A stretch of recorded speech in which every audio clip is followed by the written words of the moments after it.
Hello and welcome to the show. This is Anthea here and welcome to the podcast.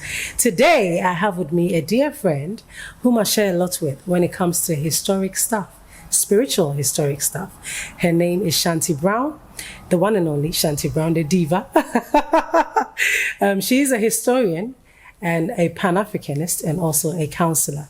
And I believe we have a lot to share because usually when we get on the phone, Shanti, we can talk for hours. 3 hours. We can argue and talk and debate and talk and talk and talk. And today I have you in a hot seat. I know, right? I'm sweating already.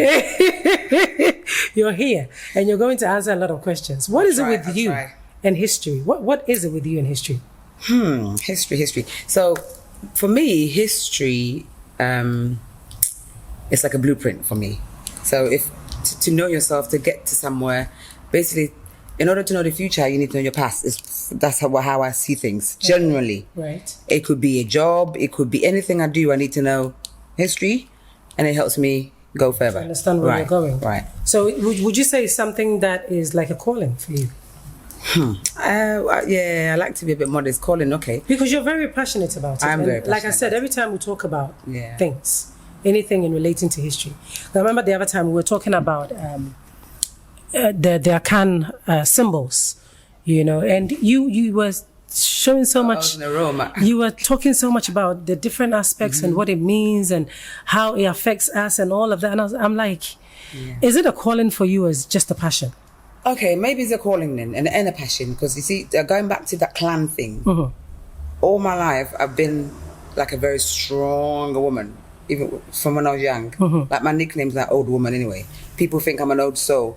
And I'm very, very, like a very, very strong person. I like to defend people. Even if I didn't know the people, I just want to get in there and try and defend them.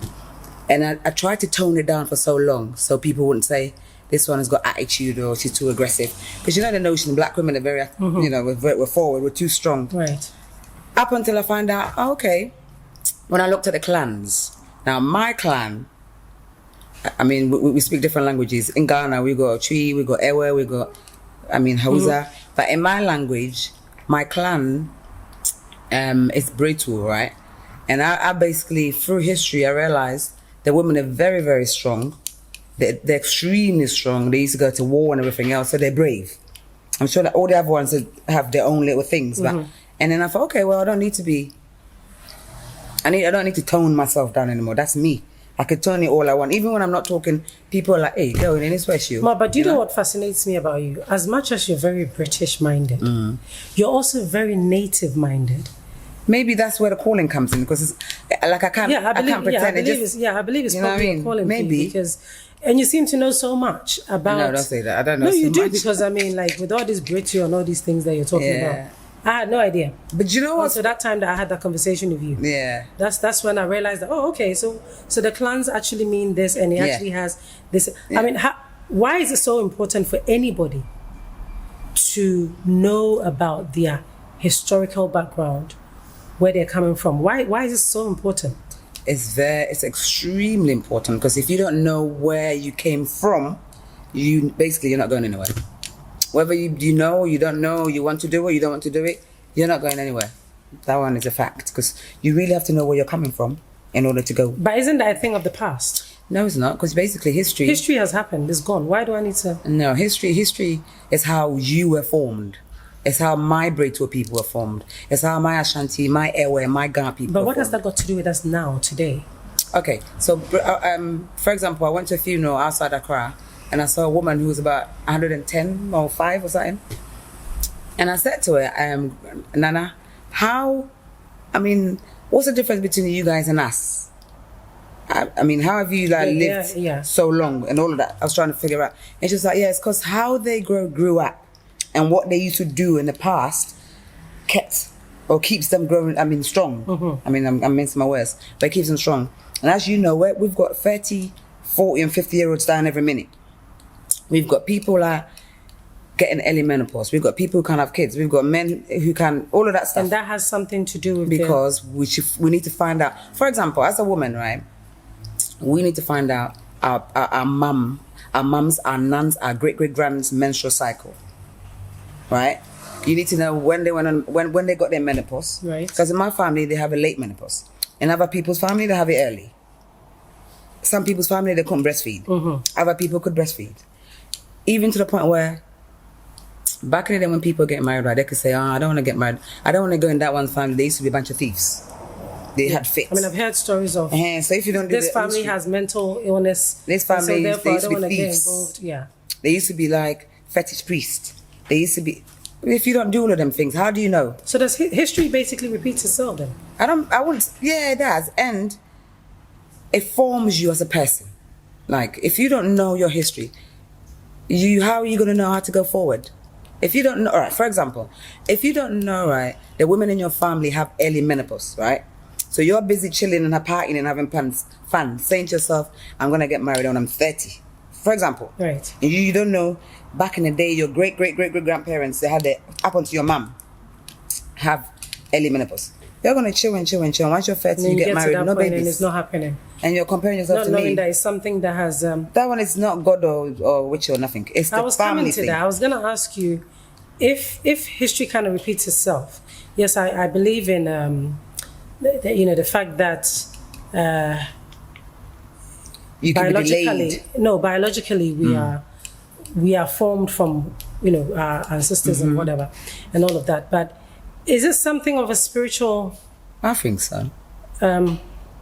Connection as well. Is there like a spiritual connection? I think so because, for example, I believe we've all got roles to play on this planet. I know we're going into a different kind of angle of all of this. But on my way here, right, I was listening to this song by, what was it, Ephraim Mamu? It's a Ghana song. Okay. And I've got it on my phone. What's the name? The name of the guy or the song? Whatever you just said. Dr. Ephraim Mamu. He basically made a song. I'm sure people know it. Okay. And it's called Yenora Assassini, right? And when you listen to the song, it tells you how they basically fought for Ghana and how we need to do our part. It basically gives you the history of all of it. So in terms of you asking whether it's a spiritual thing, I believe it's a spiritual thing because it's like a family's formed, right? So you have your mom, your dad, they have their kids, they die, and we keep reproducing and stuff. I feel like we've all got assignments and things we need to do in the family, on this planet, and all of it. So if you don't basically know where you're, again, we keep going back to where you're coming from, and you're not going to go forward. The Pan-African side of you seems to be very firm and very strong about Black people and the fact that we've lost our way, and the fact that over the years we are doing things that under normal circumstances wouldn't be our natural ways of doing things, right? Because we're sort of like copying, quote unquote, the people of the Caucasians and stuff like that. Why do you feel so strongly about the fact that what major event has happened for you to feel that Black people have lost their way? Oh, there's plenty. Even when me and you were growing up in the UK, I wasn't awake, but I still didn't feel like I kind of belonged. We were both born and bred in London, but you're in London and you don't feel like, I'm not saying this to be racist or prejudiced or whatever. Yeah. You don't, it's like, you feel like you don't fit in. Yeah, man, it just doesn't, you don't fit in. You're there, you could be walking around and people are not racist, but in your spirit, like, come on, that's just, you could go to America, it's the same thing. You know what I mean? But some of the major things, right, is walking down the street like this. This is the first time I've come out, should I say, on national TV like this. Hair. As you know me, I've got a million wigs. I love wigs. I wear different kinds of wigs, right? But when I walk out like this in the UK, like with my big bun, you remember that big afro thing? I get approached by white men. Okay. Right? Because they like what they see. They like the authenticity. No, I don't even see it like that. You don't feel that way, no? But give me 1 second. But when I'm walking around like this in the UK, I get attracted by looks of Black men. When you say you get approached by white men, you mean they chat you up because of your natural... That's what I think, anyway. So that's what I mean. Right. They're attracted to the authentic side of you. Authentic is what I wanted you to say. Right, okay. Whereas our men want to see the lashes, they want to see the blonde hair. So African men, the ones... Not all of them before they get upset with you. Some of them... No, but the truth has to be said. Yeah, but not all of them, though. I have an issue. I mean, right. I mean, we're digressing a bit, but anyway. Yeah, but it's the same thing. Because at the end of the day, wigs are very convenient nowadays. We need them. Yeah, like I said, I got a million, but anyway. I mean, we've all got loads and stuff like that. But it is very, very difficult to see. At some point, nowadays, you see black people, you know, their natural hair out. Comfortable in wearing it. There was a point where everybody was not everybody, but majority of black people were wearing their natural hair. But most of the time, when you look around, every black person out of maybe 9 out of 10 black ladies that you see have wigs on. Yeah. But can I just quickly get in there? Back in the slavery days, right? In America, in North America, we weren't allowed to show our hair. Okay? They basically thought our hair was too intimidating. Like you see people walking around big afros or long plaits. They didn't like it because it was intimidating because your glory is your hair. Right. Whether people want to believe it or not, it's in the Bible. Your glory is your hair. Like it's powerful. So these people captured us, right? And they took us into slavery and they made us into little breeding machines, all of that stuff. And then we weren't allowed to wear our hair though. We had to cover it. And so by force, we had to cover it. And guess what? We covered it and then we were walking around. I was rocking the pink, you yellow, she's green. And they're like, okay, so this is like a mental stuff. Yeah, and they're like, no, now you lot make it, everything we basically touch, we own it and we just make it into like a fashion. So the hair was getting too intimidating. It got to a point where we couldn't Intimidating or irritating? Intimidating. As it was so powerful, they just didn't want to see it. Historically? Yeah. It was There's so powerful. proof of course. that black people's hair were intimidating. So they made us cover it. So basically my point is they forced us to hate our hair. Like if they saw your hair out like this, you get caned, didn't it? So obviously you're not gonna want. And then the kids are coming out, and that's why it got to a point again in the slavery days where they were ironing their hair with box iron. You see in Ghana we have it called box iron, where you put the charcoal in it. Right. People would put their kids' hair on the table and iron it to get that straight. Because the tougher your hair looked, the more niggerish you were, kind of thing. So this is why we've all gone. I don't know why us in Africa we're doing it. We didn't have that problem, but all of us are doing the same thing. Wearing the wigs and stuff. Yeah. It's convenient. I mean, like I said, it's convenient for me and you, but some people it's not convenient. But I mean, when it becomes an everyday thing, that is when it's like. Okay, let me tell you something. I know you're trying to be nice, you know. I'm not trying to be nice. I'm being honest. But my own mum, I love my mum to bits, and me and her like we're similar. As you know, we're like twins. I did my hair like this. She goes, "Oh, with the Vatao." She's supposed to give me confidence. Me, I don't care whether Vatao me or not. I do what I like. Yeah. But imagine if she said that to somebody else. But that's the truth, though. Our own people don't want to see our own hair. We would rather wear, you know, the wigs and then cover the hair and. You know what it is for me? I mean, don't get me wrong.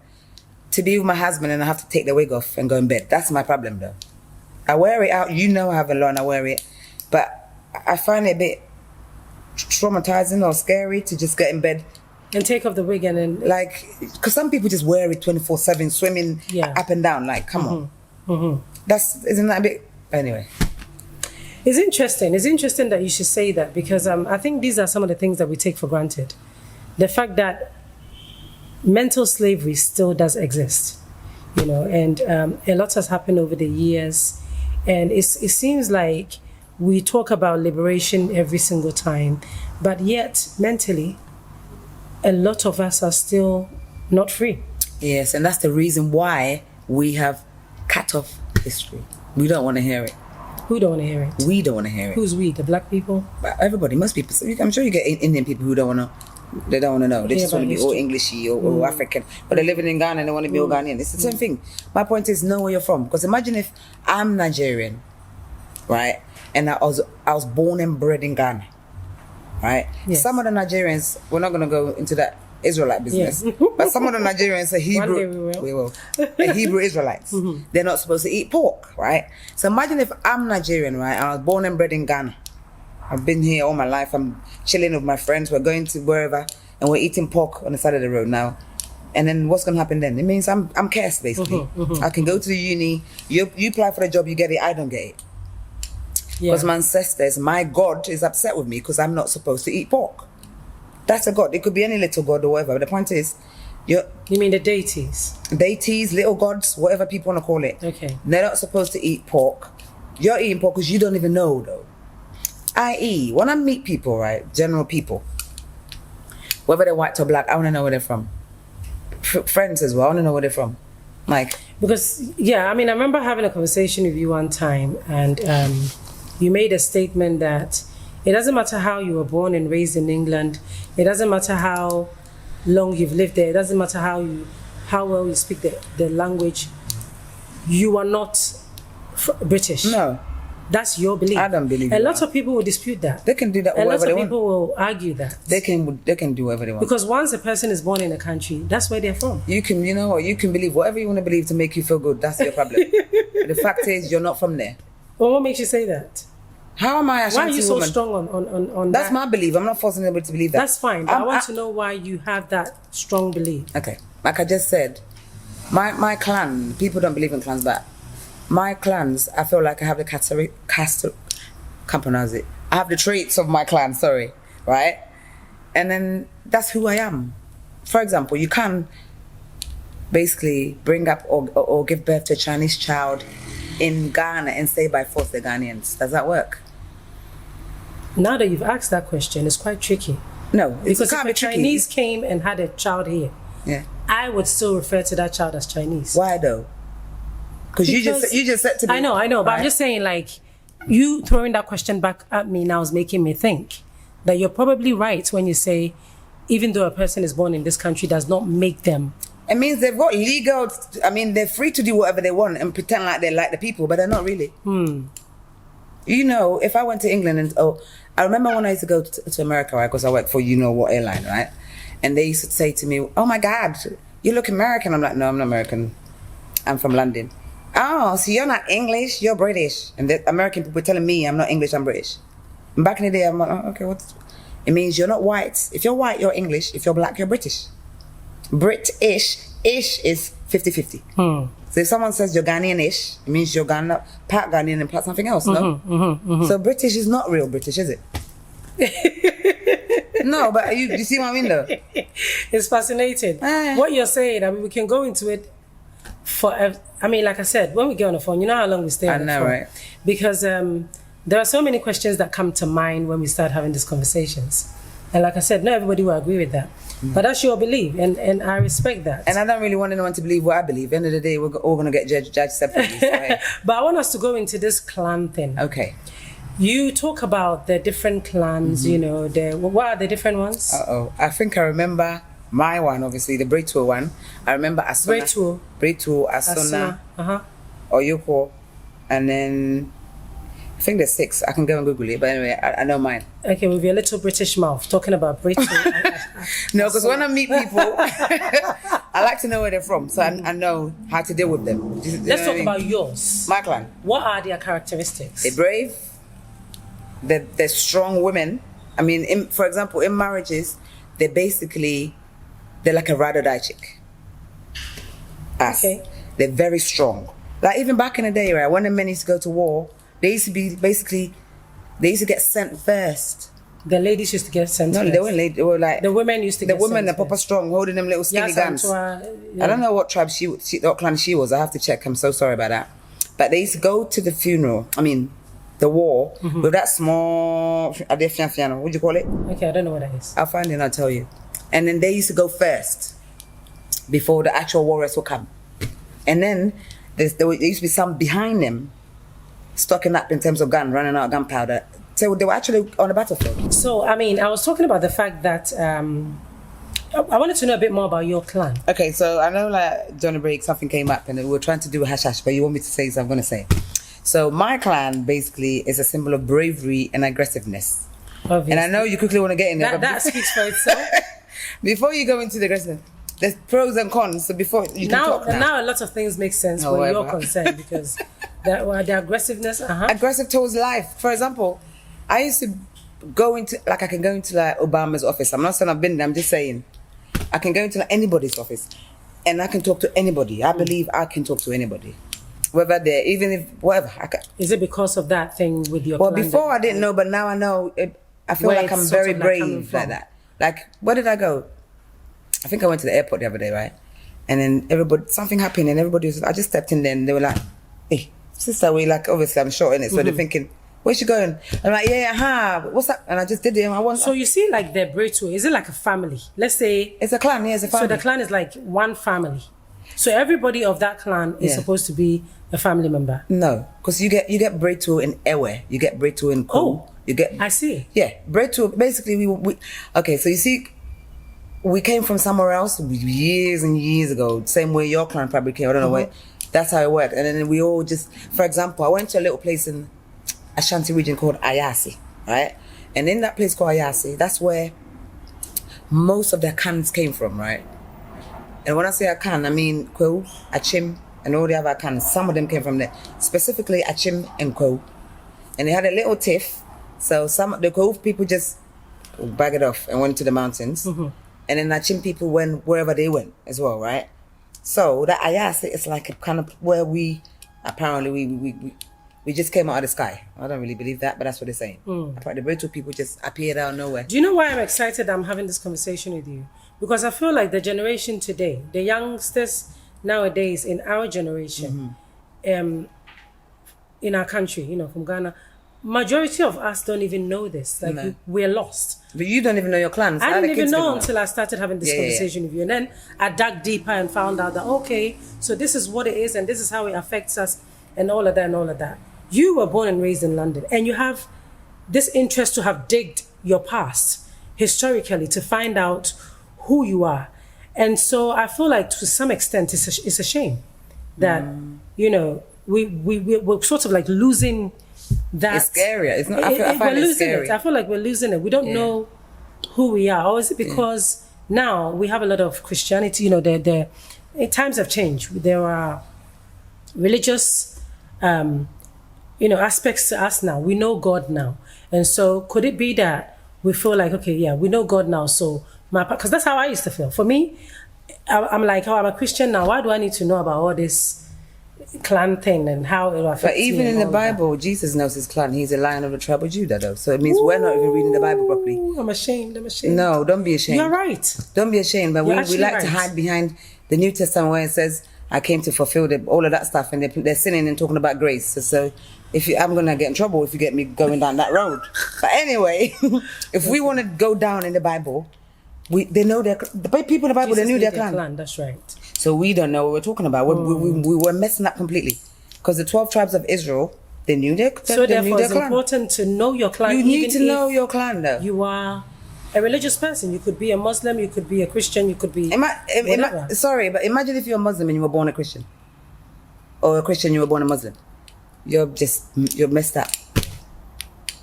So you need to know, basically. So the clan sort of like guides you. It's not just a clan. Just find your history. It could be, there's more than the clan. Do you know what I mean? It goes past the clan. Okay. You just need to know where you're from. The history. Ask your mum, ask your nan, ask your nan's mum. Just figure out where we're from. It's more about the characteristics of those group of people that we need to be focusing on, isn't it? Because even the other day I found out my dad's mum is the sister of some queen. I told you know that.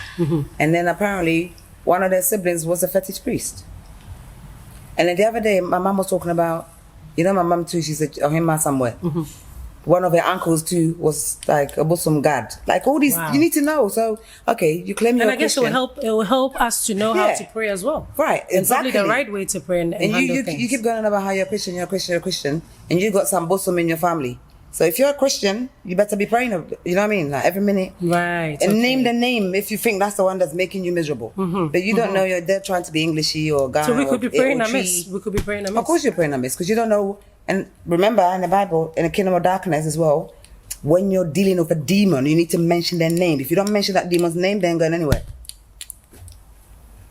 And what? Amazing. If you don't mention him, like, Shanti, move. You can say move. Who's moving? Nobody's moving. You won't be. Where are we going? That's actually very informative. Yeah, but you need to know the name. So what do we need to do now in this day and age where people have become so westernized and have diluted our cultural aspects so much so that we don't even know who we are anymore? What are we supposed to do with our kids? I think people like me and you should educate these kids. We should find a fun way to educate them. We should teach, like, for example, my niece. You know my niece anyway. Etty's saying, I'm all right. I'm like, Etty's saying, I'll say it a million times until she says a yeah. Because if she ain't saying a yeah, I'm not moving. Because even at home, we've got parents living in Ghana speaking English with their children. Even, God forgive me, even those people selling things on the side of the road, they're speaking English. I remember back in the days in London when we were growing up, I never saw an Indian child Or Turkish. Or any of those Kurdish or whatever speak English with their parents. Gabi. We could all be in school. Yeah. Speaking English and everything, we speak and all of that. But the moment school is over and the parent comes to pick that child, they speak their language. Yeah. What's wrong with black people? And you know what's funny you say this? Because, you know, I have a friend, Arifa. She took me to this event, right? And then the girl, she's from Germany, I think. Yeah, and she did some art gallery stuff about language and spirituality. And she did a little speech about how in Europe, right, see like Amsterdam and all like Sweden, they were doing this little documentary and they said African kids are extremely intelligent, right? They weren't trying to be funny because a Dutch child, right, it's in her mum's belly. The parents are speaking Dutch. They go through birth Dutch. They're at home Dutch all the way till they go to like Klan school. And that's Dutch till they go into the office and work. Whereas our kids are in our bellies and we're speaking Twi or Ga or Ewe or Hausa. And we're communicating with our partners. And okay, Twi, boy, and come on, whatever, blah, blah, blah, blah, blah, blah. They have to go to nursery and now they're doing 1, 2, A. They don't know what. So are the schools to blame, or I thought charity began at home? But charity, what that child is taught at home is the Twi and the Ga and the Ewe and the Hausa. But once they step out, they're going to speak a different language. But there are parents. And there's a disconnect, though, is what I'm trying to say. No, but there are parents who even speak English with their children at home. That's a different problem. Who don't speak the native language with their children at home. So this could all play a part as to why the background and, you know, why people are disconnecting from their backgrounds and stuff like that. Because it's important, and I understand why now it's important to understand your history and know where you're from and know the language you speak and know the clan you belong to. I mean, even spiritually. And don't throw in people's face. Just know it for yourself. Know it for yourself. Yeah. It's not about walking around to say, oh, this is who I am. But it's knowing it for yourself and understanding where you're going. Like you said, if you don't know where you're coming from, you can't know where you're going. Yeah. And so definitely there's something going off here. And maybe we need to, you know, because I mean, you come to Ghana and it's even worse. It's funny because somebody... I know people living in England who speak Twi with their children. Their children speak Twi. I'm telling you. But you know the people from continent, they speak more Twi than we do in London. Here. Oh, even in Ghana. Yeah, yeah. But I was just going to say something about this disconnect thing. I wanted to talk, when you said to me before, what are some of the most important things that has affected us in terms of history, black people? Remember this woman called Sarah Batman? I don't know if you remember that. You know the woman with the big ass? Where somebody went to South Africa, these Dutch people, I can't remember, German or whatever, went to South Africa. And they basically said they were going to take her to Omukrum.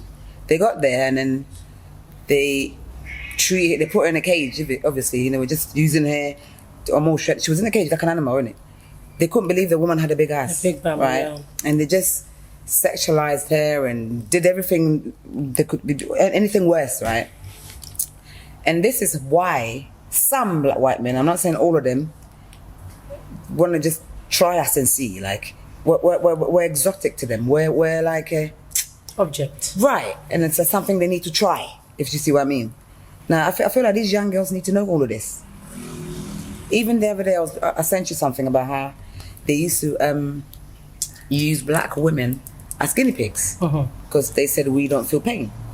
We don't feel pain. Apparently we don't. Okay. Even now in America, apparently you go and have a baby.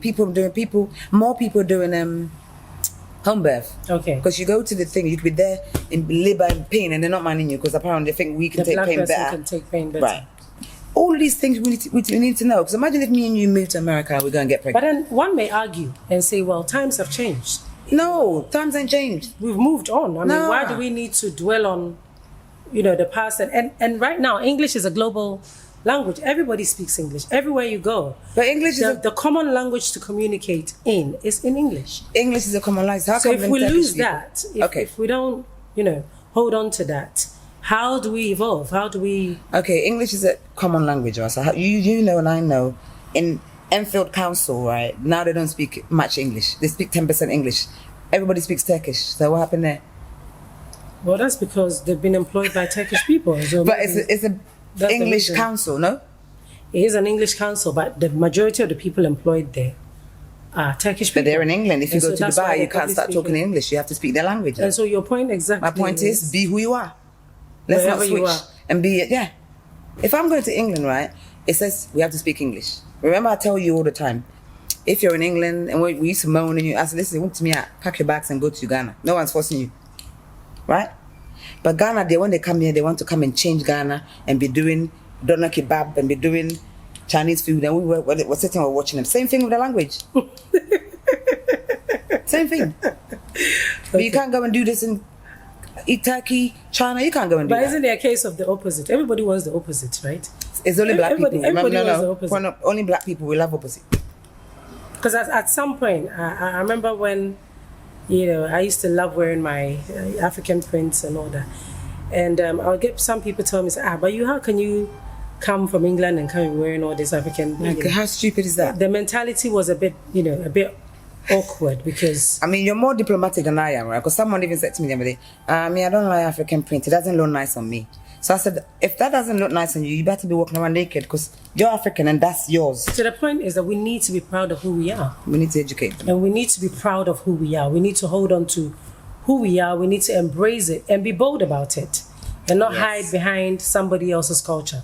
Because that's what's happening. I think bold, you said it right. Bold is right. Because again, when I used to work at my old workplace, as you know, my hair was relaxed and long, right? I put it in a bun and it hangs. And I had Asian women telling me, oh my God, you got lovely hair. Is it real? Trying to disrespect me in front of everybody. You were wearing a wig? No, my hair. Remember, I couldn't wear weave in my workplace. Right. You know that. Okay.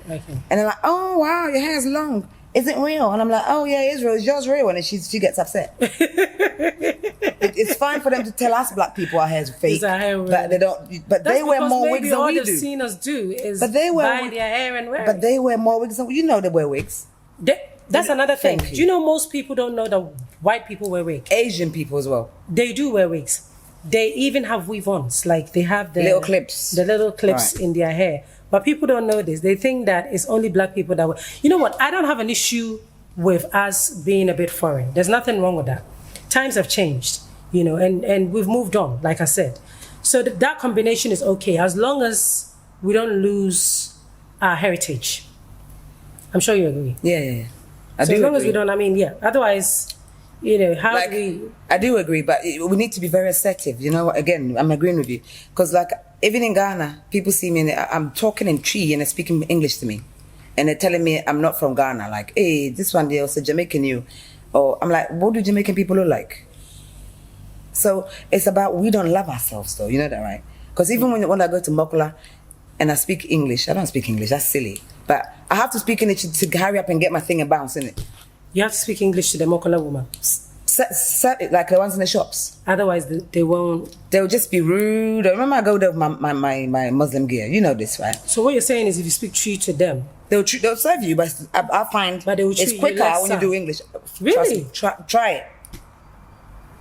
I haven't had that experience. I go there all the time, right? So I'm not even I know you're always there. If I go there talking like this, I'll have everybody serving me. Yeah. As compared to speaking Tree.